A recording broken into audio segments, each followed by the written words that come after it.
Hello everyone. आज हमारा modern history का डे तीसरा है। हमने दो डे 1 और डे 2 कंप्लीट कर लिए हैं। हमने 10 डेज में मॉडर्न हिस्ट्री को कवर करने का टारगेट रखा है। ये हमारा डे 3 है। आज की क्लास स्टार्ट करने से पहले मैं आपसे क्वेश्चन करता हूँ कि पहला न्यूज़पेपर कौन सा है, ये बताना है आपको। और प्लस क्या आपने रामकृष्ण मिशन या ब्रह्म समाज इन सब के बारे में जाना है? नहीं जाना है तो इस क्लास में आप पूरा कवर कर ले जाओगे, ठीक है। देन शिक्षा के विकास में क्या आप सेटलर आयोग को जानते हो, या फिर आपने हार्टोंग समिति पढ़ी होगी, या फिर मैकाले आयोग? तो इन सब को आज की क्लास में कर ले जाओगे, ठीक है। डे 3 है, तो डे 3 के लिए हम ये जो क्लास है ना वो ऑफलाइन बेसिस पर रखते हैं। तो आज हमारे साथ बैठे हैं प्रिंस। तो प्रिंस बताएंगे कल की क्लास के टॉपिक क्या क्या थे। तो कल की क्लास के टॉपिक क्या थे प्रिंस? कल क्या पढ़े थे अपन ने?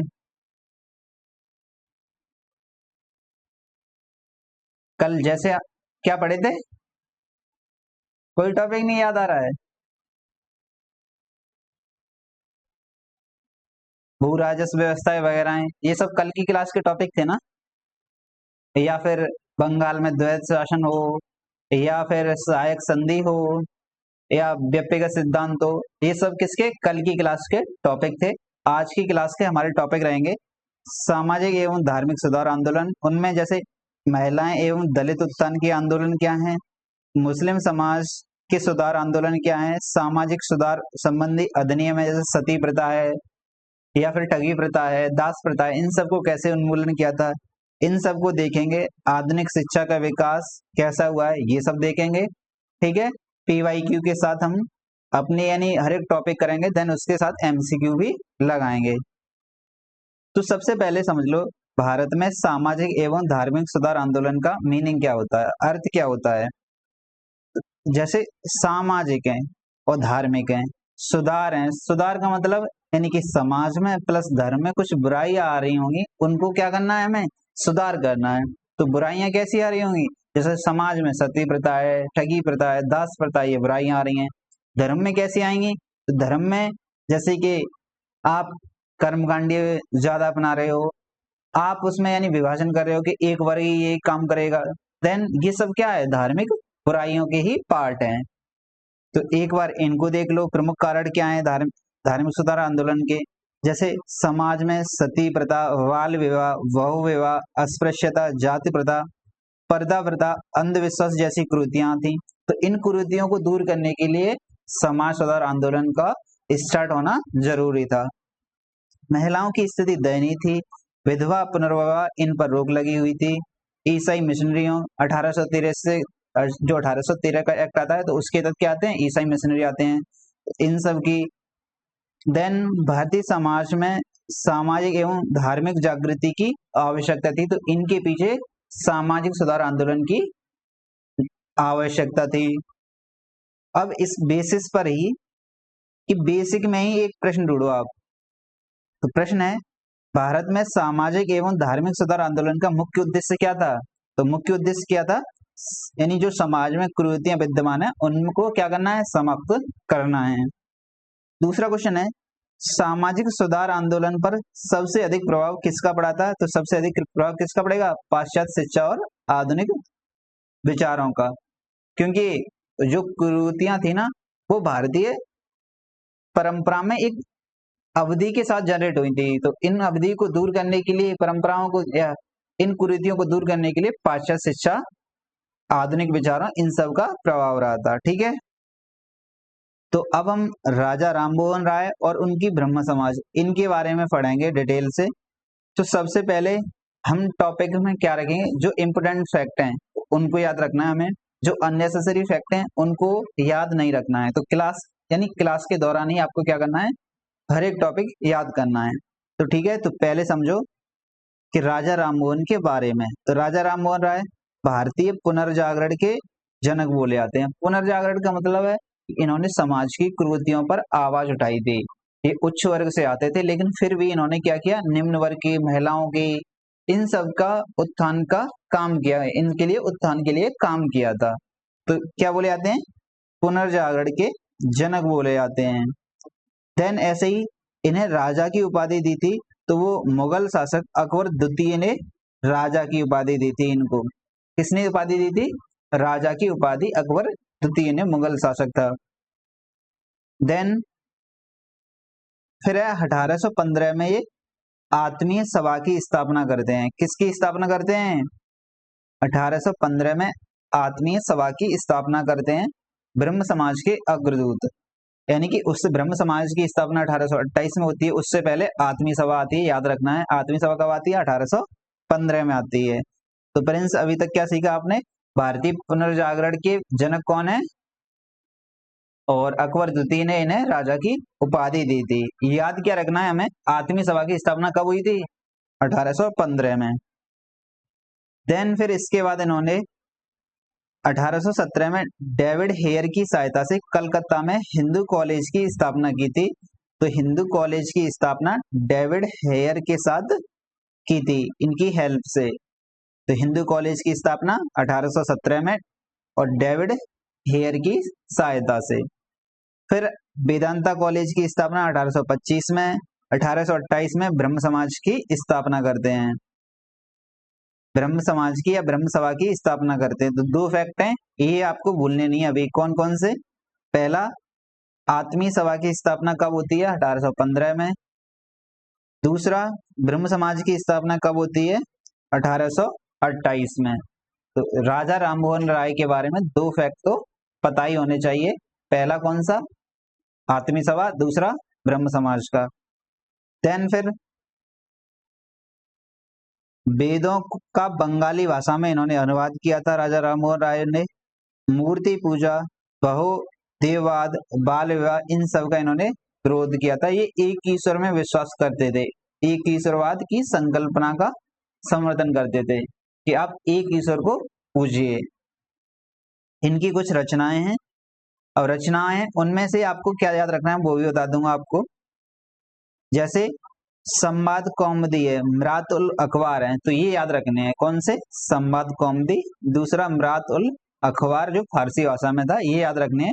बाकी ये दोनों हैं गिफ्ट गिफ्ट टू मोनोथिस्ट, ये देख लेना एक बार। दूसरी है द प्रोस्पेक्ट्स ऑफ ज्यूस, तो ये भी देखना, इनकी बुक है। पर याद क्या रखना आपको? मरात उल अखबार किन से जुड़ा हुआ है? ये क्वेश्चन बन जाता है सीधा। किन से जुड़ा हुआ है? राजा राममोहन राय का है। ठीक है, तो एक बार आप इनसे अभी क्वेश्चन थोड़ा बाद में देखेंगे, लेकिन पहले रिवाइज कर लो। तो राजा राममोहन राय को पढ़ोगे प्रिंस, तब क्या याद रखना है? सबसे पहले हमें आत्मीय सभा कब स्थापना होती है? 1815 में। देन ब्रह्म समाज की स्थापना कब होती है? 1828 में। इनकी कृति है, उसका कृति का नाम क्या है या अखबार है? मिरात उल अखबार। तो याद रखना है किसमें? फारसी भाषा में है। ठीक है, अब आ जाओ, जब राजा राममोहन राय यानी इनकी डेथ हो जाती है, तो इनकी जो ब्रह्म समाज है उसकी बागडोर किनके हाथ में आ जाती है? देवेंद्रनाथ टैगोर के हाथ में आ जाती है। तो देवेंद्रनाथ टैगोर 1839 में कलकत्ता में तत्वोदनी सभा की स्थापना करते हैं और तत्वोदनी पत्रिका का भी प्रकाशन करते हैं। तो जब देवेंद्रनाथ टैगोर को पढ़ोगे आप, तो तत्वोदनी सभा तो याद करनी है कि तत्वोदनी सभा किन से जुड़ी हुई है? देवेंद्रनाथ टैगोर से जुड़ी हुई है। अगर तत्वोदनी सभा याद कर ली तो तत्वोदनी पत्रिका भी आप याद कर ले जाओगे। ठीक है ना? फिर क्या होता है? देवेंद्रनाथ टैगोर अपने यानी इसी ब्रह्म समाज में केशव चंद्र सेन को आमंत्रित करते हैं कि आप भी इसमें शामिल हो जाओ। फिर इन दोनों के मध्य, किनके मध्य? देवेंद्रनाथ टैगोर और केशव चंद्र सेन के मध्य, दोनों के मध्य विवाद हो जाता है। तो इस आधार पर ब्रह्म समाज है उसके दो हिस्से हो जाते हैं, यानी अब ब्रह्म समाज दो हिस्सों में बढ़ जाती है। तो पहली है जैसे कि भारतीय ब्रह्म समाज, वो केशव चंद्र सेन के हाथ में, और जो आदि ब्रह्म समाज है वो देवेंद्रनाथ टैगोर के हाथ में आती है। तो अब यहाँ से एक क्वेश्चन ये बन जाता है कि आदि ब्रह्म समाज से कौन जुड़े हुए हैं? देवेंद्रनाथ टैगोर जुड़े हुए हैं, और भारतीय ब्रह्म समाज केशव चंद्र सेन जुड़े हैं। ये दोनों ही किसके हैं? ब्रह्म समाज जो राजा राममोहन राय करते हैं ना, उसी के पार्ट हैं। ठीक है, फिर आगे चल के आनंद मोहन बोस, जो साधारण ब्रह्म समाज केशव चंद्र सेन की होती है, यानी आगे चलकर भारतीय ब्रह्म समाज जो केशव चंद्र सेन की है, तो उनको आनंद मोहन बोस अलग हो जाते हैं उससे और साधारण ब्रह्म समाज की स्थापना करते हैं। यानी कि अब केशवचंद्र सेन ने जो भारतीय ब्रह्म समाज की स्थापना की थी तो वो भी आगे चल के डिवाइड हो जाती है किसमें, साधारण ब्रह्म समाज में। ठीक है, एक बार पीवाईक्यू से रिवाइज करते हैं तो याद हो जाएंगे। पहला है, भारतीय पुनर्जागरण का जनक किसे कहा जाता है? राजा राममोहन राय को। राजा राममोहन राय को राजा की उपाधि किसने दी थी फ्रेंड्स? अकबर द्वितीय ने दी थी। आत्मीय सभा की स्थापना कब हुई थी? 1815 में हुई थी। कब हुई थी? देन फिर ब्रह्म समाज की स्थापना कब हुई थी? 1828 में। मैंने बोला तत्वोदनी सभा याद रखना है, कौन जुड़े थे व्यक्ति, तो तत्वोदनी सभा की स्थापना किसने की थी? देवेंद्रनाथ टैगोर ने। ब्रह्म समाज का विभाजन कब हुआ था? 1866 में विभाजन हो गया था। साधारण ब्रह्म समाज की स्थापना किसने की थी? तो आनंद मोहन बोस ने साधारण ब्रह्म समाज की स्थापना की थी।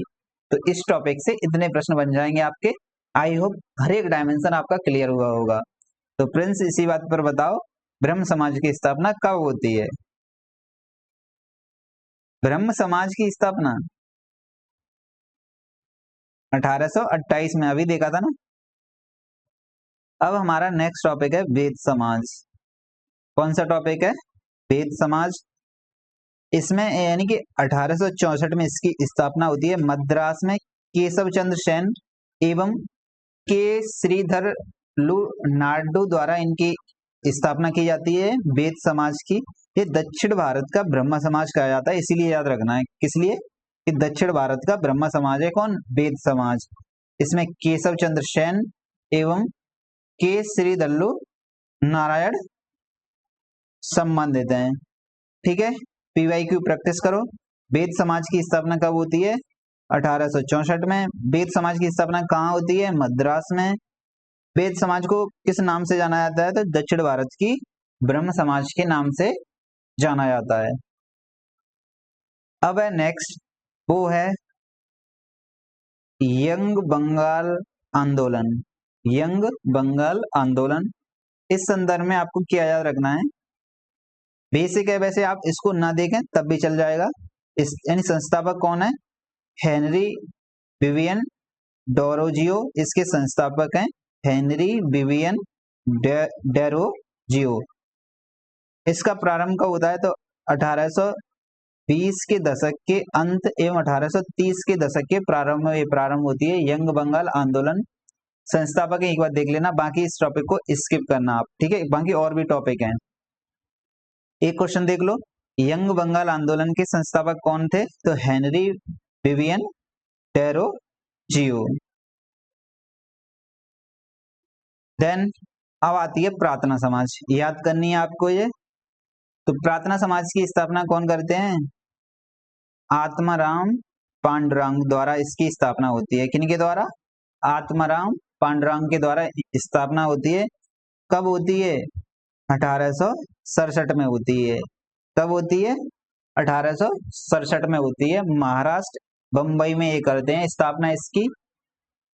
फिर आगे चल के महादेव गोविंद रानाडे, एमजी रानाडे प्रार्थना समाज में शामिल हो जाते हैं। आरजी भंडारकर भी इसके सदस्य बन जाते हैं। तो याद क्या रखना है? प्रार्थना समाज की स्थापना कब होती है? 1867 में होती है। किसने स्थापना की थी?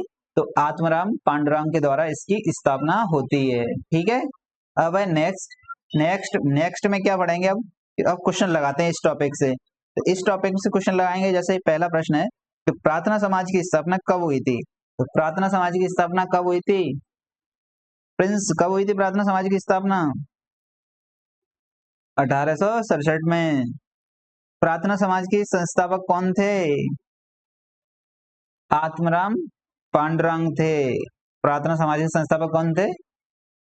आत्माराम पांडुरंग। एमजी रानाडे प्रार्थना समाज में कब शामिल हुए थे? ये वैसे याद नहीं रखना है फिर भी। 1870।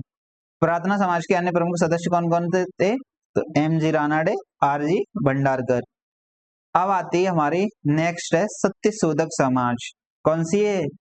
सत्य शोधक समाज। याद रखनी है ये, क्योंकि याद इसलिए रखनी है, जो ज्योतिबा फूले हैं तो ज्योतिबा फूले इनकी स्थापना करते हैं 1873 में करते हैं। कब करते हैं? 1873 में। कौन? ज्योतिबा फूले करते हैं इसकी स्थापना। तो सत्यशोधक समाज की स्थापना कब होती है?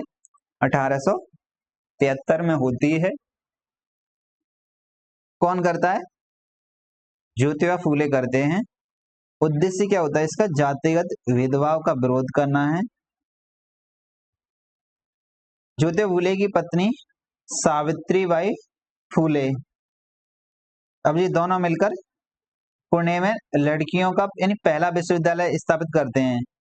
कौन कौन? ज्योतिबा फूले और सावित्रीबाई फूले।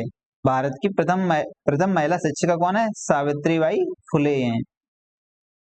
ठीक है, और आ जाओ इनसे संबंधित कुछ फैक्ट है। इनकी एक पत्रिका है, पुस्तक है, वो याद रखनी है, गुलामगिरी। क्वेश्चन आता है कि गुलामगिरी किन की रचना है? तो किन की रचना है? ज्योतिबा फूले की रचना। ये याद रखना है आपको। क्या याद रखना है प्रिंस? ये गुलामगिरी किन से जुड़ी हुई है? ज्योतिबा फूले से जुड़ी हुई है। सत्यशोधक समाज की स्थापना कब होती है? 1873 में होती है। कौन करते हैं? ज्योतिबा फूले करते हैं। देन अब लगाओ एमसीक्यू इसी का। सत्यशोधक समाज की स्थापना किसने की थी? ज्योतिबा फूले ने। सत्यशोधक समाज की स्थापना कब हुई थी? 1873 में। भारत की प्रथम महिला शिक्षिका कौन बनी थी? सावित्रीबाई फूले बनी थी। प्रिंस कॉन्फिडेंस आ रहा है कुछ टॉपिक से? अब आ जाते हैं आर्य समाज की स्थापना। याद रखना है ये भी। तो आर्य समाज की स्थापना कब होती है? 1875 में होती है। कौन करते हैं? स्वामी दयानंद सरस्वती करते हैं। कौन करते हैं? स्वामी दयानंद सरस्वती करते हैं। ठीक है, इनका एक नारा था, वो नारा है वेदों की ओर लौटो। क्या नारा है? वेदों की ओर लौटो। याद करना है, ये क्वेश्चन आ जाता है कि वेदों की ओर लौटो किसका नारा है? तो किसका नारा है? स्वामी दयानंद सरस्वती का। तो अभी तक स्वामी यानी आर्य समाज की स्थापना कब होती है? 1875 में। कौन करता है? स्वामी दयानंद सरस्वती करते हैं। इनका नारा क्या था? वेदों की ओर लौटो। देन बाकी बेसिक विशेषताएं, ये मूर्ति पूजा की विरोध करेंगे, कर्म यानी कर्मकांडी व्यवस्था, इन सबको क्या करेंगे? विरोध करेंगे। 4 वर्ण है, इनका तो समर्थन करते हैं, लेकिन कैसे? कर्म के आधार पर होना चाहिए, न कि जाति के आधार पर। देन कर्म पुनर्जन्म में विश्वास करते हैं, ये वेदों को प्रमाण मानते हैं, ये बात सही है, पुराणों की आलोचना करते हैं। इनसे संबंधित कुछ तत्व हैं, जैसे कि 1886 में 1886 में महात्मा हंसराज ने लाहौर में दयानंद आंग्ल डीएवी कॉलेज की स्थापना की थी। तो डीएवी कॉलेज की स्थापना महात्मा हंसराज ने लाहौर में की थी। 1893 में आर्य समाज 2 समूह में विभाजित बढ़ गया था, महात्मा समूह, संस्कृत पार्टी। ऐसे करके याद नहीं रखना है, ये भी याद क्या रखना है आपको? ये शुद्धि आंदोलन। तो शुद्धि आंदोलन किससे जुड़ा हुआ है? शुद्धि आंदोलन आर्य समाज से जुड़ा हुआ है। किससे जुड़ा है शुद्धि आंदोलन प्रिंस? यानी शुद्धि आंदोलन का अर्थ ये था कि अगर आपने कोई, पहले आप हिंदू थे, फिर आपने कोई दूसरा धर्म ग्रहण कर लिया है, खासकर जैसे ईसाई धर्म, तो फिर आप दोबारा पुनः हिंदू धर्म में आ सकते हैं। उसके लिए क्या था? शुद्धि आंदोलन था। क्या था? शुद्धि आंदोलन। अब करते हैं प्रैक्टिस। तो आर्य समाज की स्थापना किसने की थी? स्वामी दयानंद सरस्वती।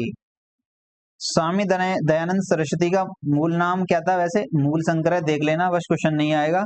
क्वेश्चन आएगा तो किनका पूछा जाएगा? मूल शंकर। जैसे रामकृष्ण है, रामकृष्ण मिशन में आप स्वामी विवेकानंद देखते हैं, तो उनका नाम मूल क्या था? ऐसे पूछा जाता है, इनका नहीं पूछा जाएगा मूल नाम से। अब एक है नारा, तो वेदों की ओर लौटो, किसका नारा है? स्वामी दयानंद सरस्वती का। इनकी एक रचना है सत्यार्थ प्रकाश, याद रखनी है। तो सत्यार्थ प्रकाश के लेखक कौन है? स्वामी दयानंद सरस्वती। डीएवी कॉलेज की स्थापना किसने की थी? तो महात्मा हंसराज ने की थी। अब आ जाओ स्वामी विवेकानंद, इनको समझते हैं, स्वामी विवेकानंद को। तो इनका मूल नाम क्या था प्रिंस? नरेंद्र नाथ दत्त था। क्या नाम था? नरेंद्र नाथ दत्ता मूल नाम याद रखना है इनका। इनका जन्म हुआ था 12 जनवरी 1863 को। 12 जनवरी को ही हम राष्ट्रीय युवा दिवस मनाते हैं, तो इन्हीं की जन्म के आधार पर मनाते हैं राष्ट्रीय युवा दिवस। इन्होंने रामकृष्ण आंदोलन या रामकृष्ण मिशन की शुरुआत की थी। किसकी? रामकृष्ण मिशन की शुरुआत की थी। ये मिशन है, यह आंदोलन। फिर 1893 में शिकागो अमेरिका के विश्व धर्म सम्मेलन में भाषण दिया था इन्होंने, तो इसीलिए सबसे ज्यादा फेमस थे 1893 के शिकागो विश्व धर्म सम्मेलन। एक क्वेश्चन बनता है कि शिकागो की विश्व धर्म सम्मेलन में भारत का प्रतिनिधित्व 1893 में किसने किया था? तो किसने किया था? स्वामी विवेकानंद ने किया था। ठीक है। देन फिर इनकी ऐसी पुस्तक है राजयोग, कर्मयोग, बट याद नहीं रखनी है आपको। याद क्या रखना है कि एक किस इनका यानी कौन सा मिशन है 1893 में शिकागो में विश्व धर्म सम्मेलन में भाग लिया था। तब इन्होंने क्या बोला था अमेरिका में कि ब्रदर एंड सिस्टर। तो इसी इन दो लाइन से ही पूरा अमेरिका इनकी तरफ पक्ष में। तो यानी ऐसा कोई धर्म जो सभी वैश्विक स्तर पर सभी को भाई बहन मानता हो, तो वो कौन सा धर्म है? हिंदू धर्म है, हिंदुत्व धर्म है। ठीक है। अब स्वामी विवेकानंद का मूल नाम क्या था? तो नरेंद्र नाथ दत्त था इनका नाम। शिकागो धर्म सम्मेलन में स्वामी विवेकानंद ने कब भाषण दिया था? तो कब दिया था? 1893 में। ये क्वेश्चन भी पूछ लिया था, डेट याद रखनी है इसकी कि शिकागो धर्म सम्मेलन कब होता है। कब होता है प्रिंस? 1893 में। राष्ट्रीय युवा दिवस कब मनाया जाता है? किनके जन्म की उपलक्ष्य में? तो किनके में?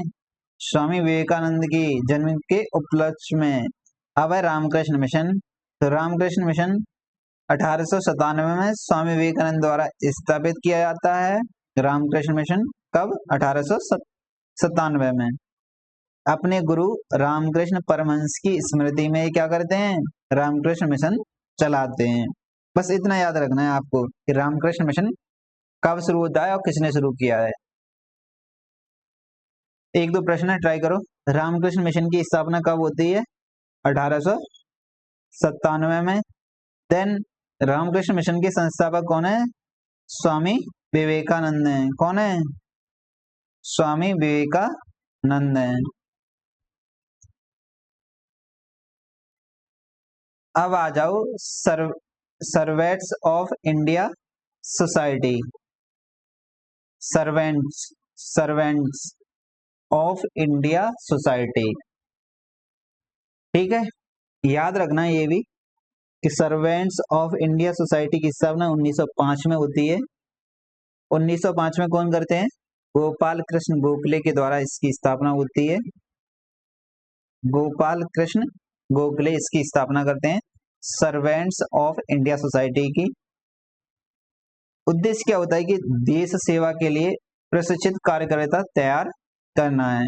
गोपाल कृष्ण गोखले, याद रखना है हमें, ये गांधी और जिन्ना दोनों के राजनीतिक गुरु थे। तो गोपाल कृष्ण गोखले किनके गुरु थे? गांधी जी और मोहम्मद अली जिन्ना इन दोनों के गुरु थे। तो सर्वेंट्स ऑफ इंडिया सोसाइटी याद रखना है कि किन के द्वारा स्थापित होती है ये? तो गोपाल कृष्ण गोखले के द्वारा स्थापित होती है। कब होती है? 1905 में होती है। ठीक है। अब आ जाओ, एक दो क्वेश्चन लगा लो, क्लियर और हो जाएगा। सर्वेंट्स ऑफ इंडिया सोसाइटी की स्थापना कब होती है? 1905 में। सर्वेंट्स ऑफ इंडिया सोसाइटी के संस्थापक कौन है? गोपाल कृष्ण गोखले। गोपाल कृष्ण गोखले का यानी गोपाल कृष्ण गोखले को किन का राजनीतिक गुरु माना जाता है? तो किन का माना जाता है? गांधी और जिन्ना दोनों का गुरु माना जाता है। अब आ जाओ, नेक्स्ट है सेवा सदन। वैसे ये आपको याद नहीं रखना है, लेकिन फिर भी देख लो कि 1908 में पीएम मालावरी द्वारा इसकी स्थापना होती है। किनके द्वारा? पीएम मालावरी द्वारा इनकी स्थापना होती है। बाल्य विवाह के विरोध में इन्होंने कार्य किया था, विधवा पुनर्विवाह का समर्थन किया था। तो ये क्वेश्चन आता है, सेवा सदन की स्थापना कब होती है? 1908 में होती है। देन अब देखते हैं हम दक्षिण भारत दक्षिण भारत के सामाजिक सुधार आंदोलन है कुछ, तो उनके नाम देखते हैं और किसने स्टार्ट किया था। ठीक है, तो पहला है सनातनी यानी सतनामी आंदोलन। कौन सा आंदोलन है पहला? सतनामी आंदोलन। तो 1820 के दशक में छत्तीसगढ़ के गुरु घासीदास द्वारा इसकी शुरुआत की जाती है सतनामी की। किसके द्वारा? गुरु घासीदास के द्वारा। सतनामी संप्रदाय से संबंधित है ये। 1870 में चमड़े के कारीगरों के साथ कार्य करते थे, इससे संबंधित कुछ ऐसा आंदोलन है ये। लेकिन क्या ये रखना है आपको याद बस कि सतनामी आंदोलन नेतृत्व किसने किया था? तो गुरु घासीदास द्वारा इनकी लीडरशिप नेतृत्व किया गया था, बस और कुछ नहीं याद रखना है। तो सतनामी आंदोलन के संस्थापक कौन है? गुरु घासीदास। ठीक है, अब आ जाओ नेक्स्ट इंपोर्टेंट टॉपिक है ये भी, थियोसॉफिकल सोसाइटी। कौन सी है? थियोसॉफिकल सोसाइटी, याद रखनी है ये भी आपको। अब इसकी स्थापना कौन यानी कि कहां पर? पहले 1875 में न्यूयॉर्क अमेरिका में इसकी स्थापना होती है। करती कौन है इसकी स्थापना?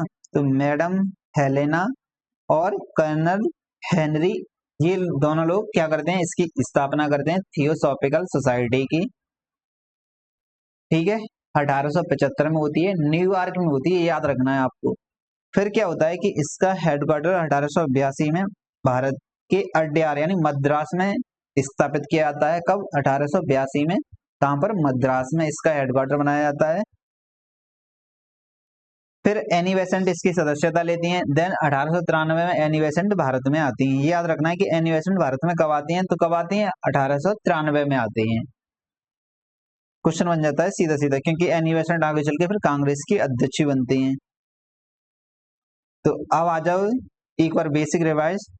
थियोसॉफिकल सोसाइटी की स्थापना 1875 में न्यूयॉर्क में होती है। मैडम हेलेना और कर्नल हेनरी, ये दो लोग इनकी स्थापना करते हैं। 1882 में मद्रास के अड्यार में इनका हेडक्वार्टर बनता है।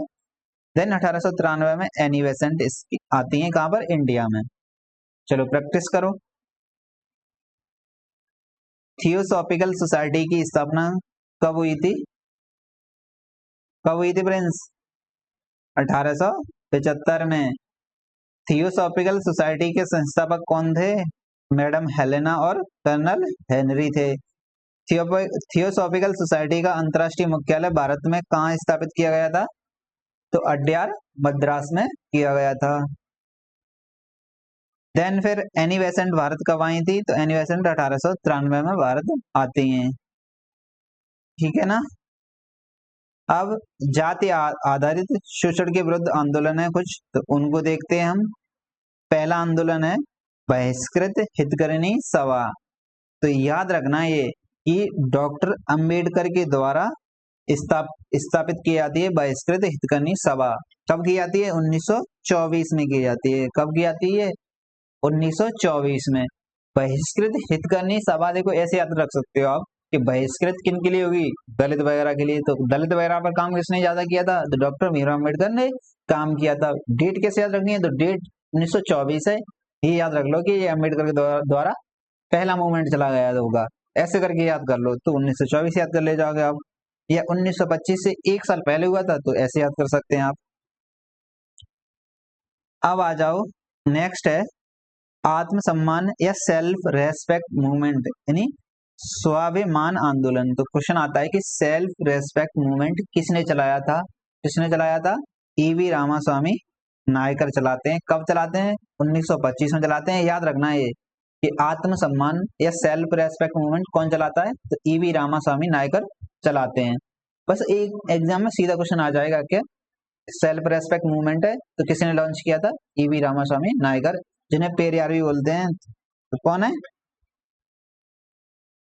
तो आत्म सम्मान आंदोलन से जुड़े हुए हैं। 1925 में शुरू होता है। अब है महाड़ सत्याग्रह। महाड़ सत्याग्रह, तो ये भी 1927 में डॉक्टर भीमराव अम्बेडकर इसको चलाते हैं। तो महाड़ सत्याग्रह कौन है? 1927 में डॉक्टर भीमराव अम्बेडकर चलाते हैं। फिर है मंदिर प्रवेश आंदोलन, जैसे कि 1924 में दक्षिण भारत में टी के माधवन के नेतृत्व में चला था, 1930 में डॉक्टर भीमराव अंबेडकर के नेतृत्व में चला था। ठीक है, बैकॉम सत्याग्रह, ये याद रखना है कि 1924 में केपी केशव द्वारा शुरू किया गया था। कौन सा? बैकॉम सत्याग्रह। अब है जो आपने अभी तक थोड़े और पढ़े थे ऊपर वाले टॉपिक, उनकी प्रैक्टिस करते हैं। जैसे बहिष्कृत हितग्राही सभा की स्थापना किसने की थी? याद आ रहा है फ्रेंड्स? किसने की थी? डॉक्टर भीमराव अंबेडकर ने की थी बहिष्कृत हितग्राही सभा। याद रखनी थी, ये बोला था पहले ही, है ना? 1924 में आती थी। फिर आत्मसम्मान आंदोलन यानी सेल्फ रेस्पेक्ट मूवमेंट के संस्थापक कौन थे? तो कौन थे? ईवी रामास्वामी नायकर या पेरियार। एग्जाम में अगर कोई भी नाम आए तो या तो पेरियार आए या ईवी रामास्वामी, कोई एक लगा देना। यानी ईवी रामास्वामी नायकर को ही क्या बोलते हैं आगे चल के? पेरियार बोला जाता है, उनको उपाधि दी जाती थी। फिर महाड़ सत्याग्रह का नेतृत्व किसने किया था? तो महाड़ सत्याग्रह किनसे जुड़ा है? डॉक्टर भीमराव अंबेडकर से जुड़ा हुआ है। अब है नेक्स्ट, एक है जस्टिस पार्टी न्याय आंदोलन, ये देखना है बस। 1917 में इसकी स्थापना होती है। सीएन मुदलियार और टीएम नायर, पी त्यागराज द्वारा इसकी स्थापना होती है। तो बस याद क्या रखना है? जस्टिस पार्टी हो तो जस्टिस पार्टी की स्थापना कब होती है? 1917 में होती है। बस आगे बढ़ जाओ। जस्टिस क्वेश्चन है, जस्टिस पार्टी की स्थापना कब हुई? कब हुई थी प्रिंस? 1917 में हुई थी। देन फिर महिलाओं द्वारा गठित प्रमुख संगठन है, वो देखते हैं कुछ। याद क्या रखना है? याद आपको ये रखना है कि जो आर्य महिला समाज की स्थापना कब होती है? 1882 में होती है। कौन करते हैं? पंडिता रमाबाई करती हैं। तो ये याद रखना है आपको महिलाओं से संबंधित, कि अगर कुछ भी याद ना हो लेकिन एक याद हो कि आर्य महिला समाज की स्थापना कब होती है? 1882 में होती है। कौन करते हैं? पंडिता रमाबाई करते हैं। देन फिर महिला सामाजिक सम्मेलन है, कब होता है? 1904 में रमाबाई रानडे इसकी स्थापना करते हैं। भारत स्त्री महामंडल है, तो ये कब होता है? 1910 में सरला देवी चौधरानी। अखिल भारतीय महिला सम्मेलन 1927 में होता है, मार्गरेट कंजेंस ये इनकी स्थापना करते हैं। लेकिन आपको याद रखना है एक, आर्य महिला समाज की स्थापना कब होती है प्रिंस? आर्य महिला समाज की स्थापना कब होती है? कब होती है? 1882 में होती है। कौन करते हैं? पंडिता रमाबाई करते हैं। ठीक है ना? अब एक दो प्रश्न लगा लो कि आर्य महिला समाज की स्थापना किसने की थी? तो किसने की थी? पंडिता रमाबाई ने की थी। देन एक पुस्तक है स्त्री पुरुष तुलना, तो ये किसने लिखी थी? ताराबाई सिंधे ने लिखी थी। क्वेश्चन कैसे बन जाएगा? क्वेश्चन ये है कि स्त्री पुरुष तुलना पुस्तक किस लेखिका कौन है? तो लेखिका कौन है? ताराबाई सिंधे इस पुस्तक की रचयिता हैं। ठीक है, यानी कि अब हमने सामाजिक सुधार आंदोलन में दलित, हिंदू, इन सबको देख लिया है, महिलाओं को देख लिया है। अब हम चल रहे हैं मुस्लिम सुधार आंदोलन। कौन से टॉपिक है? मुस्लिम सुधार आंदोलन। तो मुस्लिम सुधार आंदोलन में कुछ फैक्ट हैं, उनको आपको याद रखना है। तो पहला है अलीगढ़ आंदोलन। कौन सा है? अलीगढ़ आंदोलन 1875 में स्टार्ट कर होता है। ये आंदोलन कौन करते हैं? तो सर सैयद अहमद खां के द्वारा ये स्थापित किया जाता है 1875 में अलीगढ़ आंदोलन। ठीक है, 1864 में ही कलकत्ता में साइंटिफिक सोसाइटी की स्थापना करते हैं। कौन करते हैं? सर सैयद अहमद खां। याद क्या रखना है कि अलीगढ़ आंदोलन जब भी आए तो सर सैयद अहमद खां जोड़ना है आपको। ठीक है ना? क्योंकि ये आगे चल के, जैसे 1875 में मोहम्मडन एग्लो ओरिएंटल कॉलेज की स्थापना करते हैं, वही आगे चल के 1920 में क्या बनती है? अलीगढ़ यूनिवर्सिटी, जो आज का अलीगढ़ यूनिवर्सिटी है ना, तो वही 1920 में बन जाती है। इनकी प्रमुख पत्रिका है तहजीब उल अखलाक। तो एक बार इसको देख लेना क्योंकि एग्जाम में पत्रिका पूछी जा सकती है। तो 3 फैक्ट इनके संदर्भ में याद कर लो। अलीगढ़ आंदोलन कब होता है? 1875 में होता है। कौन करते हैं? तो सर सैयद अहमद खां के द्वारा शुरुआत होती है। इनकी यानी एक साइंटिफिक सोसाइटी है, इनसे ही जुड़ी है, इन्होंने स्थापना की थी। इनकी प्रमुख पत्रिका है तहजीब उल अखलाक, तो इनकी ये प्रमुख पत्रिका है। प्रिंस अलीगढ़ आंदोलन रिवाइज कराओ।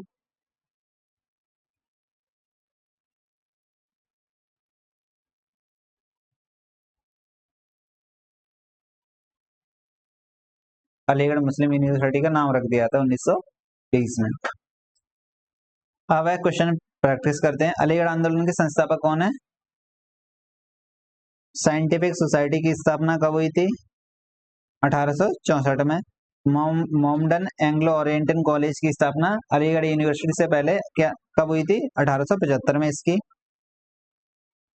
देन फिर मोमडन एंग्लो ओरिएंटल कॉलेज अलीगढ़ मुस्लिम विश्वविद्यालय कब बन गया था? 1920 में बन गया था। इंडियन पैट्रियोटिक एसोसिएशन की स्थापना किसने की थी? तो सर सैयद अहमद खान ने की थी। तहजीब उल अखलाक किसकी पत्रिका थी? तो ये भी सर सैयद अहमद खान की पत्रिका थी। ठीक है। अब है नेक्स्ट है देवबंद आंदोलन। तो इसमें क्या रखना है आपको? बस देवबंद आंदोलन कौन से व्यक्ति जुड़े हैं इतना याद रखना है, बस आगे बढ़ जाओ। तो देवबंद आंदोलन से कौन जुड़े हुए हैं? मोहम्मद कासिम नानो तभी जुड़े हैं। रशीद अहमद गंगोई ये जुड़े हुए हैं। ठीक है। ये सहारनपुर के उत्तर प्रदेश में प्रारंभ होता है। तो बस क्या याद रखना है? देवबंद आंदोलन के संस्थापक कौन है? तो मोहम्मद कासिम नानोतवी और रशीद अहमद गंगोई, ये सब किन से जुड़े हैं? देवबंद आंदोलन से जुड़े हैं। वहाबी आंदोलन, तो इसकी शुरुआत किसने की थी? सैयद अहमद बरेलवी ने। किसकी? रायबरेली। तो सर सैयद अहमद के द्वारा, बरेलवी ये व्यक्ति हैं तो इनके द्वारा इसकी स्थापना होती है। फिर है फराजी आंदोलन 1818 का हाजी शरीयतुल्लाह के द्वारा स्थापित किया जाता है। कौन सा? फराजी आंदोलन, हाजी शरीयतुल्लाह। क्वेश्चन है, आप देखते रहना, स्क्रीन पर आपके साथ चल रहे हैं। ठीक है प्रिंस, आप भी देखते रहना। फिर है नेक्स्ट है अहमदी आंदोलन। तो अहमदी आंदोलन के संस्थापक कौन है? मिर्जा गुलाम अहमद। कौन है अहमदी आंदोलन के संस्थापक? मिर्जा गुलाम अहमद। याद रखना है कि अहमदी आंदोलन से कौन जुड़े हुए व्यक्ति हैं? मिर्जा गुलाम अहमद। अहमदी आंदोलन के संस्थापक कौन है? मिर्जा गुलाम अहमद। अहमदी आंदोलन कहां से शुरू किया गया था? कादियान गुरदासपुर पंजाब से शुरू किया गया था। ठीक है। ये मुस्लिम आंदोलन है। अब कुछ प्रथाएं हैं भारत में, उन प्रथाओं को हटाया गया था। तो उस समय वायसराय कौन था और किसका सबसे ज्यादा प्रयास था, ये देखना है आपको इन प्रथाओं को हटाने के लिए। ठीक है ना? हटाना है। तो उस समय वायसराय या गवर्नर कौन था? वायसराय या गवर्नर कौन था? और प्लस क्या देखना है आपको कि भारत में कौन से व्यक्ति थे, तो उनके द्वारा कितना प्रयास किया गया था, उनका नाम क्या है, ये देखना। बस दो क्वेश्चन बनते हैं इससे। तो पहली है सती प्रथा का उन्मूलन। कौन सी है? सती प्रथा का उन्मूलन। एक क्वेश्चन सीधा बन जाता है कि सती प्रथा का उन्मूलन कब होता है? तो कब होता है? 1829 में होता है। कब होता है? 1829 में सती प्रथा कौन करते हैं? तो लॉर्ड विलियम बेंटिंक सती प्रथा का उन्मूलन करते हैं। ये भारत के क्या थे? गवर्नर जनरल थे, लॉर्ड विलियम बेंटिंक। 1829 में सती प्रथा का उन्मूलन होता है भारत में। यानी किसका प्रयास था? तो राजा राममोहन राय के प्रयास के परिणाम स्वरूप सती प्रथा का उन्मूलन हुआ था। ठीक है। तो सती प्रथा का उन्मूलन कब हुआ प्रिंस? 1829 में। किस गवर्नर के द्वारा? लॉर्ड विलियम बेंटिंक के द्वारा। राजा राममोहन की महत्वपूर्ण भूमिका रही थी इस एक्ट को लाने में। देन अब प्रैक्टिस करते हैं क्वेश्चन की। सती प्रथा पर प्रतिबंध कब लगाया गया था? 1829 में।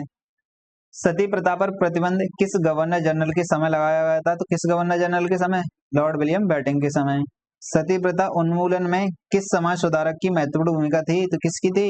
राजा राममोहन राय की। ठीक है। सती प्रथा निषेध अधिनियम सबसे पहले कहाँ लागू हुआ था? तो बंगाल में लागू हुआ था। ये फैक्ट देख लेना। अब है नेक्स्ट है बाल विवाह। अभी हमने सती प्रथा समझ ली, अब देखते हैं बाल विवाह। तो बाल विवाह में याद रखने हमें ईश्वर चंद्र विद्यासागर, इनका प्रयास ज्यादा था बाल विवाह के संदर्भ में। तो राजा राम मोहन राय का अभी ऊपर देखा था सती प्रथा के संदर्भ में, तैसे ही अब ईश्वरचंद विद्यासागर हैं वो बाल विवाह को दूर करते हैं। इसमें बाकी ये सब एक्ट हैं, ये काम का नहीं है, लेकिन काम का एक्ट है वो है शारदा एक्ट। कौन सा एक्ट है? शारदा। तो शारदा एक्ट की डेट याद रखनी है कि बाल विवाह से संबंधित शारदा एक्ट कब आया था। कब आया था? 1929 में आता है। कब आता है? 1929 में। तो एक क्वेश्चन ये बन जाएगा सीधा सीधा कि शारदा एक्ट का संबंध किससे है। तो शारदा एक्ट का संबंध किससे है? बाल विवाह को रोकने से है। ठीक है फ्रेंड्स, समझ में आया? कब आता है शारदा एक्ट? 1929 में आता है, और हमें यानी बाल विवाह पर रोक लगानी है। शारदा एक्ट में वैसे बेसिकली थोड़ा सा समझ लो, ये डॉक्टर हरविलास शारदा के प्रयास के परिणाम स्वरूप आया था।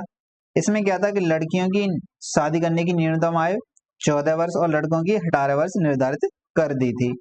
और हम देखते हैं कि 1978 में संशोधन होता है, तब भारत में लड़कियों की आयु 18 वर्ष और लड़कों की आयु 21 वर्ष कर दी जाती है शादी की।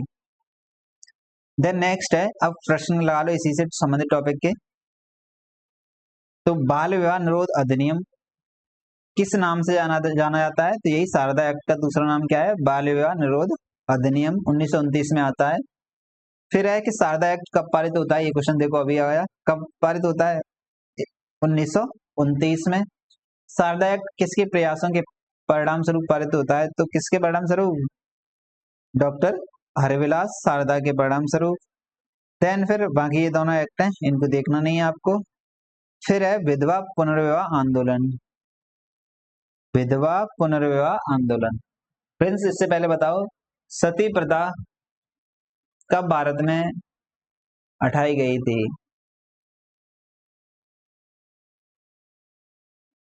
और दूसरा क्वेश्चन है कि शारदा एक्ट कब आया था? वेरी गुड, आगे बढ़ो। आप भी अपना जवाब ऐसे ही देते रहना, चाहे तो कमेंट में दो या फिर अपने नोट डाउन में लिखो, ठीक है ना। क्वेश्चन जितना क्वेश्चन करोगे, जितनी गलती करोगे, उतना ही आपका कॉन्सेप्ट क्लियर होगा। विधवा पुनर्विवाह आंदोलन तो 1850 में स्टार्ट होता है। विधवा पुनर्विवाह आंदोलन विष्णु परशुराम पंडित हैं, तो इन्होंने यानी इनके प्रयास से 1850 में विडो मैरिज सोसाइटी की स्थापना होती है। याद नहीं रखना है, वैसे याद क्या रखना है इसमें, याद रखना है कि जो विधवा पुनर्विवाह अधिनियम 1856 का आता है, तो लॉर्ड कैनिंग के परिणाम स्वरूप आता है। तो विधवा पुनर्विवाह से संबंधित जब भी क्वेश्चन आएगा तो लॉर्ड कैनिंग पूछा जाएगा। क्या पूछा जाएगा? लॉर्ड कैनिंग पूछा जाएगा। और इस अधिनियम को पारित कराने में ईश्वरचंद विद्यासागर की भी महत्वपूर्ण भूमिका रही थी। ठीक है, तो एक फैक्ट इस संदर्भ में यानी विधवा पुनर्विवाह के संदर्भ में कौन सा याद रखना है कि विष्णु परशुराम पंडित, इनके प्रयास के परिणाम स्वरूप क्या हुआ था? विडो रीमैरिज सोसाइटी की स्थापना होती है। और फिर लॉर्ड कैनिंग वायसराय होते हैं, गवर्नर होते हैं, तो वो क्या करते हैं? विधवा पुनर्विवाह अधिनियम पारित कराते हैं। ठीक है, एक प्रश्न ट्राई करो। विधवा पुनर्विवाह अधिनियम कब पारित होता है? तो कब पारित होता है? 1856 में पारित होता है। 1850 में सोसाइटी बनती है, कौन सी? विडो रीमैरिज सोसाइटी की स्थापना कब होती है? 1850 में होती है। एक और प्रश्न प्रयास करो आप कि विधवा पुनर्विवाह अधिनियम किस गवर्नर जनरल के समय पारित हुआ था? तो किस गवर्नर जनरल के? लॉर्ड कैनिंग के समय पारित हुआ था। अगला है ठगी प्रथा। कौन सी प्रथा? ठगी प्रथा। तो याद क्या रखना है इसमें? ठगी प्रथा विलियम बेंटिंक इसने हटाई थी। ठगी प्रथा भारत में किसने हटाई थी? Lord William Bentinck governor general था, तो उसने हटाई थी। कब हटाई थी? तो 1837 तक, यानी 1837 तक ठगी जितने भी ठग वगैरह थे उनको सबका क्या कर दिया? दमन कर दिया था 1837 तक। एक क्वेश्चन बनेगा सिंपल, ठगी प्रथा किसने हटाई थी या किसने उन्मूलन किया था? तो किसके प्रयास था? लॉर्ड विलियम बेंटिंक का प्रयास था। क्वेश्चन है, ठगी प्रथा का उन्मूलन किसने किया था? तो किसने किया था? लॉर्ड विलियम बेंटिंक ने। फिर है अगला शिशु वध, यानी कि ये भी एक कुप्रथा थी। तो यह मुख्यतः राजपूतों में प्रचलित थी कि अगर जैसे संतान बेटी वगैरह है, लड़का नहीं है, तो बेटी जनरली हत्या कर दी जाती थी पहले, लेकिन अब ऐसा नहीं है, क्योंकि जॉन यानी जो 1795 जॉन सॉर के समय इसे साधारण हत्या माना गया था शिशुवध को। फिर 1804 में लॉर्ड वेलेजली ने साधारणतः हत्या घोषित कर दिया, तो इसलिए अब धीमे धीमे शिशुवध का विघटन हो गया था। यानी शिशुवध को हटाने में सबसे ज्यादा महत्वपूर्ण भूमिका किनकी है? लॉर्ड वेलेजली की महत्वपूर्ण भूमिका है। अब देखो प्रश्न ट्राई करते हैं कि शिशुवध प्रथा मुख्यतः किस समुदाय में प्रचलित थी? सामान्यतः राजपूत में। फिर दूसरा है कि शिशुवध को साधारणतः हत्या कब माना गया था? तो 1795 जॉन सॉर के समय, और 1804 में लॉर्ड वेलेजली ने तो पूरा ही घोषित कर दिया था। फिर है नेक्स्ट है नरबल प्रथा। कौन सी है? नरबल प्रथा। तो इसको यानी कि किसने बंद किया था? तो श्रेय आता है हार्डिंग प्रथम को जाता है, ये याद रखना है बस कि नरबली प्रथा किसने रोकी थी? तो किसने रोकी थी? हार्डिंग प्रथम ने रोकी थी। तो क्वेश्चन है कि नरबली प्रथा का उन्मूलन किसके द्वारा, ये किसने किया था? तो किसने किया था? हार्डिंग प्रथम ने किया था। अब है दास प्रथा। कौन सी प्रथा है? दास प्रथा। तो दास प्रथा का उन्मूलन 1843 में होता है। कौन करता है? लॉर्ड एलनबरो, जो गवर्नर जनरल होता है, वो इसका उन्मूलन करता है 1843 में। याद रखना है दास प्रथा वाला। ऊपर वाले बेशक भूल जाओ आप अभी तक, लेकिन दास प्रथा नहीं भूलनी है कि कौन करता है? लॉर्ड एलनबरो दास प्रथा पर प्रतिबंध लगाते हैं 1843 के एक्ट के, वो सॉरी 1843 में। 1833 के चार्टर अधिनियम में दास प्रथा को समाप्त करने का निर्देश दिया गया था, तो इसीलिए 1843 में क्या करते हैं? लॉर्ड एलनबरो दास प्रथा पर प्रतिबंध लगा देते हैं। तो प्रश्न है, ट्राई करो आप। भारत में दास प्रथा पर प्रतिबंध किसने लगाया था? किसने लगाया था प्रिंस? लॉर्ड एलनबरो ने। भारत में दास प्रथा पर प्रतिबंध कब लगाया गया था? 1843 में। दास प्रथा समाप्त करने का निर्देश किस एक्ट में दिया गया था? तो 1833 के चार्टर एक्ट में दिया गया था। ठीक है, अब हम समझने वाले हैं भारत में आधुनिक शिक्षा का विकास, कैसे कैसे शिक्षा का विकास हुआ है वो समझने वाले हैं। आप सब पेशेंस रखना, एक क्लास थोड़ी फैक्चुअल है, लेकिन क्वेश्चन आते हैं तो एकदम सीधे लाइन बाय आते हैं, लाइन बाय लाइन, वो आपसे अब बन जाएंगे। तो ऑब्वियसली कुछ अच्छा बनने के लिए धैर्य तो करना पड़ेगा। तो पहला है कि 1781 में वॉरेन हेस्टिंग ने कलकत्ता में मदरसा की स्थापना की थी। तो पहला यानी वॉरेन हेस्टिंग 1781 में कलकत्ता में मदरसा की स्थापना करते हैं। ये याद रखना है हमें, पहला फैक्ट है कि कलकत्ता में मदरसा की स्थापना कौन करते हैं? वॉरेन हेस्टिंग करते हैं। कब करते हैं? 1781 में करते हैं। देन फिर 1784 में सर विलियम जोन्स हैं, इन्होंने एशियाटिक सोसाइटी ऑफ बंगाल की स्थापना की थी। कब की थी? 1784 में करते हैं। चार्ल्स विलिंकिंस ने भागवत गीता का अंग्रेजी में अनुवाद किया था। एक क्वेश्चन पूछ लिया जाता है ना कि किसने भागवत गीता का अंग्रेजी में अनुवाद किया था? तो किसने किया था? चार्ल्स विलिंकस ने अनुवाद किया था भागवत गीता का। किसमें? अंग्रेजी में। ठीक है, दूसरा प्रश्न है कि विलियम जोन्स ने अभिज्ञानम शकुंतलम का अंग्रेजी में अनुवाद किया था, जो कालिदास ने लिखी थी ना, अभिज्ञानम ज्ञानांशकुंतलम, नाम ही इनका कैसा प्रोनाउंसिएशन। किसने लिखा था? विलियम जोन्स ने अंग्रेजी में ट्रांसलेट किया था। ठीक है, दोनों फैक्ट हैं, ये आ सकते हैं एग्जाम में, खासकर ये गीता वाला तो याद कर लेना आप। फिर जोनाथन डंकन के प्रयास से बनारस में संस्कृत कॉलेज की स्थापना होती है। कब होती है? 1791 में। 1800 में लॉर्ड वेलेजली ने फोर्ट विलियम कॉलेज की स्थापना कलकत्ता की, यानी फोर्ट विलियम कॉलेज जो कलकत्ता में, उसकी स्थापना की थी। एक फैक्ट है, याद रखना है कि 1813 का चार्टर एक्ट आता है, तो जिसमें शिक्षा के लिए 1 लाख रुपए वार्षिक स्वीकृति की बात की जाती है। तो 1 लाख से यानी 1 लाख रुपए शिक्षा पर खर्च होगा, तो वो किस एक्ट में बात बोली जाती है? 1813 के एक्ट में बात बोली जाती है? किसमें बात बोली जाती है? 1813 के एक्ट में बात बोली जाती है। हम पीछे देख चुके थे कि राजा राममोहन राय एवं डेविड हेयर के प्रयास से हिंदू कॉलेज की स्थापना होती है। ठीक है ना? पीछे पढ़ा था प्रिंस, जब हम राजा राममोहन राय को पढ़ रहे थे, है ना?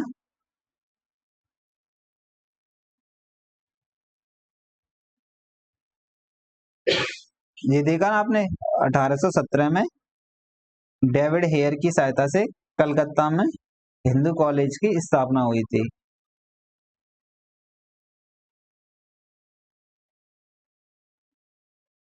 अब आ जाओ, कुछ प्रैक्टिस करते हैं। लास्ट टॉपिक बस थोड़ा और, देन एंड हो जाएगा। कलकत्ता में मदरसा की स्थापना किसने की थी? किसने की थी फ्रेंड्स? वारेन हेस्टिंग ने की थी। किसने की थी? वारेन हेस्टिंग ने की थी। Then Asiatic Society of Bengal की स्थापना किसने की थी? तो ये किसने की थी? सर विलियम जोन्स ने की थी। भगवद गीता का अंग्रेजी में अनुवाद किसने किया था? तो चार्ल्स विलिंकिंस ने भगवद गीता का अंग्रेजी में अनुवाद किया था। बनारस संस्कृत कॉलेज की स्थापना किसके प्रयास से हुई थी? तो जोनाथन डंकन के परिणाम स्वरूप हुई थी। फोर्ट विलियम कॉलेज की स्थापना किसने की थी? तो लॉर्ड वेलेस्ली ने की थी। शिक्षा के लिए 1 लाख रुपए का प्रावधान किस अधिनियम में किया गया था? तो किस अधिनियम में किया गया था? 1813 का चार्टर एक्ट में किया गया था। हिंदू कॉलेज कलकत्ता की स्थापना किन के प्रयास से हुई थी? तो राजा राममोहन राय एवं डेविड हेयर के परिणाम स्वरूप हुई थी हिंदू कॉलेज की स्थापना। अब आते हैं हम शिक्षा से संबंधित कुछ आयोग हैं या समितियां हैं, उनको समझते हैं। इसमें आप ये याद रखना, जैसे कि डेट कब होती है, प्लस अगर हो सकता है उससे संबंधित कोई व्यक्ति है या फिर जो उनका सिद्धांत है, वो याद रखना है। मैं बताता चलूंगा, उतना याद रख लेना, इतना ही एग्जाम में काफी है आपके लिए। देखो, पहला है मैकाले मिनट, या फिर इसको आप मैकाले कभी कभार समिति भी बोलते हैं, मैकाले समिति भी बोलते हैं, या आप इसको आयोग भी बोलते हैं।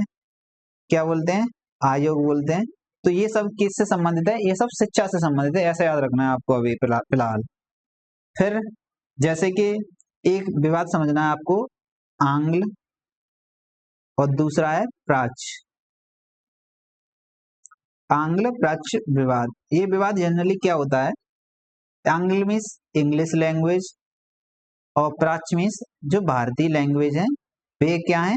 प्राच्य लैंग्वेज है, भाषा है। तो अंग्रेज थे ना, तो उनका सीधा कहना था कि हम आंग्ल लैंग्वेज को बढ़ावा देंगे। ऐसे ही कुछ अंग्रेज थे तो वो बोल रहे थे कि हम प्राच्य लैंग्वेज को बढ़ावा देंगे। तो यानी दोनों में विवाद हो रहा है, तो उससे जनरेट होता है आंग्ल प्राच्य विवाद। तो ऐसे लोग जो आंग्ल भाषा को समर्थन करते हैं, वो यानी अंग्रेजी भाषा को समर्थन करते हैं, वो आंग्ल कहलाते हैं। प्राच्य कौन कहलाते हैं? जो भारतीय भाषाओं का समर्थन करते हैं। तो इन जनरल एक क्वेश्चन पूछ लिया जाता है कि आंग्ल प्राच्य विवाद किससे संबंधित है? तो किससे संबंधित है आंग्ल प्राच्य विवाद? भाषा से संबंधित है। इसी विवाद को समाप्त करने के लिए मैकाले समिति या मैकाले आयोग की स्थापना होती है 1835 में। अब इस मैकाले ने रिपोर्ट अपनी प्रस्तुत की थी, तो रिपोर्ट में बताया कि शिक्षा अंग्रेजी माध्यम में होनी चाहिए। किसमें माध्यम में होनी चाहिए शिक्षा? अंग्रेजी माध्यम में होनी चाहिए। और इसमें एक सिद्धांत दिया था, वो था अधोमुखी निस्पंदन सिद्धांत। नहीं समझ में आया होगा, इंग्लिश में देखो, डाउनवर्ड फिल्ट्रेशन थ्योरी। इसका अर्थ ये होता है कि जैसे आप किसी एक पर्सन को एजुकेट कर दो, शिक्षित कर दो, फिर उसकी रेस्पॉन्सिबिलिटी है कि वो बाकी सभी लोगों को शिक्षित करे। लेकिन एक्चुअल में तो ऐसा नहीं हुआ ना उस टाइम भी, और ना आज के समय ऐसा होता है। अगर कोई मान लेते हैं कोई एक व्यक्ति शिक्षित हो रहा है, तो फिर वो क्या करेगा? सामान्यतः ऑब्वियसली जॉब देखेगा या फिर अपना कुछ व्यवसाय वगैरह कुछ करेगा। तो इन जनरल सब लोग नहीं चाहते हैं कि सब शिक्षित हो जाएं, ये भी तो रहता है। तो उस समय भी नहीं चाहते थे। तो ये पॉलिसी कैसी? अधोमुखी निस्पंदन सिद्धांत, डाउनवर्ड फिल्ट्रेशन थ्योरी कैसी हो गई थी? फेल हो गई थी। कैसी हो गई थी? फेल हो गई थी। तो किनकी, यानी डाउनवर्ड फिल्ट्रेशन सिद्धांत अगर आए तो किन से जुड़ा है? मैकाले मिनट से जुड़ा हुआ है। इसमें क्या था कि अंग्रेजी माध्यम में केवल अमीर भारतीयों को शिक्षा देने का समर्थन था। उस समय गवर्नर जनरल कौन थे? लॉर्ड विलियम बेंटिंक थे। कौन थे? लॉर्ड विलियम बेंटिंक थे। तो अब मैकाले समिति इसकी स्थापना कब होती है? 1835 में। याद रखना है कौन सा? डाउनवर्ड फिल्ट्रेशन सिद्धांत। प्रश्न है, ट्राई करो। मैकाले मिनट या घोषणा कब प्रस्तुत होती है? कब होती है? 1835 में। मैकाले मिनट किसने प्रस्तुत की थी? तो मैकाले खुद ही थे, उन्होंने प्रस्तुत की थी। देन अधोमुखी निषेधन डाउनवर्ड फिल्ट्रेशन सिद्धांत किसने दिया था? तो मैकाले ने दिया था। 1835 में भारत के गवर्नर जनरल कौन थे? लॉर्ड विलियम वेटिंग थे। अब दूसरा फैक्ट है वुड डिस्पैच का घोषणा। याद रखना है, अभी तक हमने 1835 का देखा, अब 1854 का। वुड डिस्पैच घोषणा कब हुई थी? याद रखनी है हमें कि वुड्स डिस्पैच घोषणा कब होती है? वुड्स डिस्पैच घोषणा, आप इसको घोषणा समझ सकते हो। तो क्या है घोषणा? ये कब होती है? याद रखना है कितना कि 1854 में क्या है? वुड डिस्पैच घोषणा है। ठीक है। अब ये ऊपर का सिद्धांत था जो डाउनवर्ड फिल्ट्रेशन थ्योरी, तो उसको क्या कर देते हैं? ये समाप्त कर देते हैं। और देन फिर ये क्या बात बोलते हैं? ये बोलते हैं कि प्राथमिक शिक्षा को स्थानीय भाषा में, माध्यमिक शिक्षा को आंग्ल स्थानीय भाषा में, यानी अंग्रेजी और स्थानीय भाषा दोनों का मिक्सचर है। उच्च शिक्षा होनी चाहिए हायर भाषा में। एक फैक्ट है वो याद करना है इससे संबंधित कि मैग्ना कार्टा बोला जाता है किसको? वुड डिस्पैच घोषणा को भारतीय शिक्षा के संदर्भ में। तो ये वाला फैक्ट याद करना है आपको कि मैग्ना कार्टा किसे बोला जाता है? तो मैग्ना कार्टा भारतीय शिक्षा के संदर्भ में किसको बोला जाता है? वुड डिस्पैच घोषणा को बोला जाता है। क्वेश्चन ट्राई करो कि भारतीय शिक्षा का मैग्ना कार्टा किसे बोला जाता है? तो वुड डिस्पैच को क्या बोला जाता है प्रिंस? मैग्ना कार्टा बोला जाता है। वुड डिस्पैच घोषणा कब आई थी? 1854 में आती है। वुड डिस्पैच घोषणा ने किस सिद्धांत को समाप्त किया था? तो किसको समाप्त किया था? अधोगामी निष्पंदन का सिद्धांत समाप्त किया था। वुड डिस्पैच के अनुसार प्राथमिक शिक्षा किस भाषा में होनी चाहिए? किस भाषा में होनी चाहिए प्रिंस? स्थानीय भाषा में होनी चाहिए। अब है कुछ एक्ट हैं वो आपको देखने हैं, नाम है बस, यानी कि कुछ समितियां हैं, उनकी बस डेट याद हो जाए आपको तो भी एग्जाम में क्वेश्चन बन जाएगा। एक याद रखना है फैक्ट कि विश्वविद्यालय अधिनियम 1904 तो किसके समय आता है? तो लॉर्ड कर्जन लेके आता है। ये विश्वविद्यालय अधिनियम, एक क्वेश्चन बन जाता है सीधा सीधा कि भारतीय विश्वविद्यालय अधिनियम 1904 का कौन लेकर आता है? तो कौन लेकर आते हैं? लॉर्ड कर्जन लेके आते हैं। यानी इनका ये पर्पज था कि भारतीय जो विश्वविद्यालय है वो क्रांतिकारी केंद्र बन रहे हैं, तो क्रांतिकारी केंद्र बन रहे हैं तो उनको कंट्रोल करना चाहिए। तो कंट्रोल कैसे करेंगे? जब भारतीय विश्वविद्यालयों को कठोर नियम वगैरह बना दो तो ऑटोमेटिकली क्या हो जाएगा? कंट्रोल। तो इसी के संदर्भ में कानून लेके आए थे लॉर्ड कर्जन, लेके आए थे। कब लेके आए थे? 1904 में। PYQ प्रैक्टिस करो। भारतीय विश्वविद्यालय अधिनियम कब पारित किया गया था प्रिंस? 1904 में। तो भारतीय विश्वविद्यालय अधिनियम किसके समय पारित हुआ था? तब वायसराय कौन था? लॉर्ड कर्जन वायसराय थे। एक फैक्ट है कि सेडलर आयोग 1917 में बनता है। कब बनता है सेडलर आयोग? 1917 में। हार्टोंग समिति 1929 में बनती है। याद रखना है कि यानी ये शिक्षा से संबंधित हैं, चाहे सेडलर आयोग हो या हार्टोंग समिति हो। वर्धा योजना 1937 में आती है, गांधीवादी योजना थी। ठीक है ना। देन फिर आती है सार्जेंट योजना 1944 की, तो ये भी क्या है? शिक्षा से संबंधित है। तो ऐसे करके हमारी शिक्षा से संबंधित जितने भी आयोग थे, समितियां थी, वो सब क्या होता है? कंप्लीट। अगला है वो है भारतीय समाचार पत्रों का इतिहास। ये अंतिम टॉपिक है, बस जल्दी खत्म हो जाएगा बस।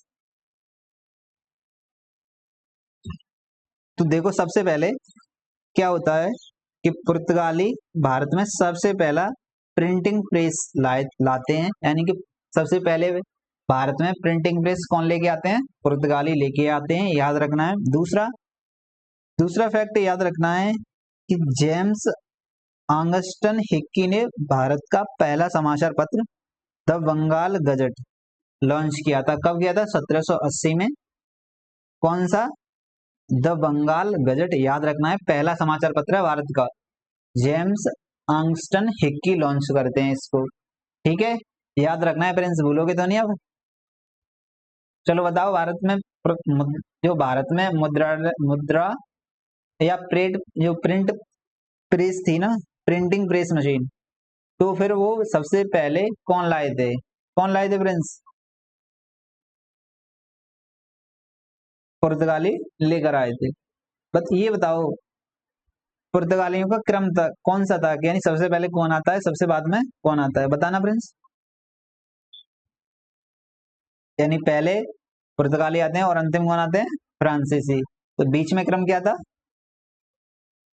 पहले पुर्तगाली, फिर डच, फिर उसके बाद अंग्रेज, अंग्रेज के बाद डेनिस, डेनिस के बाद फ्रांसीसी। क्या आपको पता है? ये नहीं पता हो तो पहली क्लास भी देख लेना। आगे आ जाओ। भारत का पहला समाचार पत्र किसने प्रकाशित किया था? तो जेम्स आंगस्टन हिक्की ने पहला समाचार पत्र लॉन्च किया था।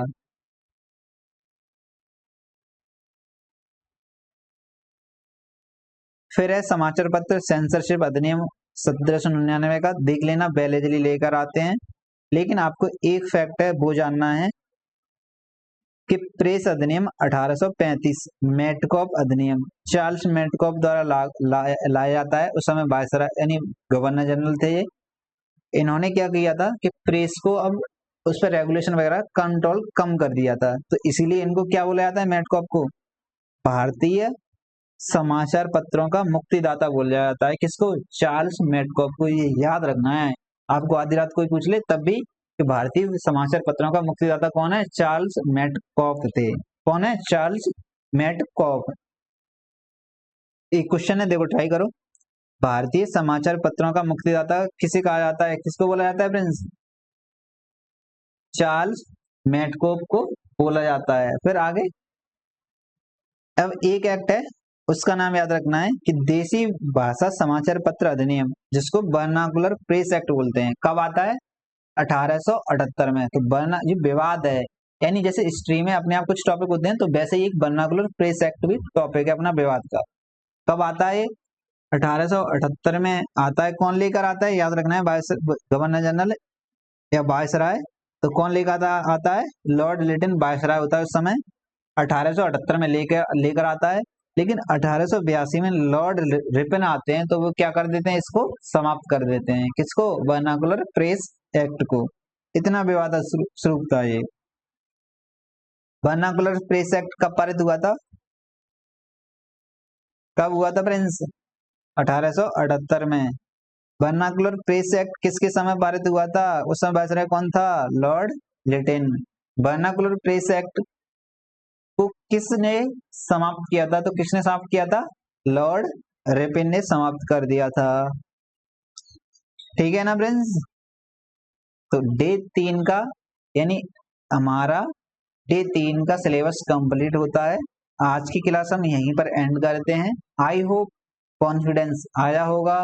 फैक्ट जितने भी हैं इन डायमेंशन से आपने पहले शायद कवर किए हों या नहीं किए हों तो भी बताना। और हाँ, वीडियो अगर कैसी भी, क्लास कैसी भी लग रही हो तो अपना लाइक ऑफ जो लाइक का बटन है उसको दबाकर बता सकते हो, क्योंकि YouTube का एल्गोरिथम तभी काम करता है जब तक आप लाइक नहीं करोगे, तब तक वो हमें पुश नहीं करेगा। तो आज के लिए इतना ही। थैंक यू, नमस्ते, हंसते रहिए, मुस्कुराते रहिए, बाय बाय, जय हिंद।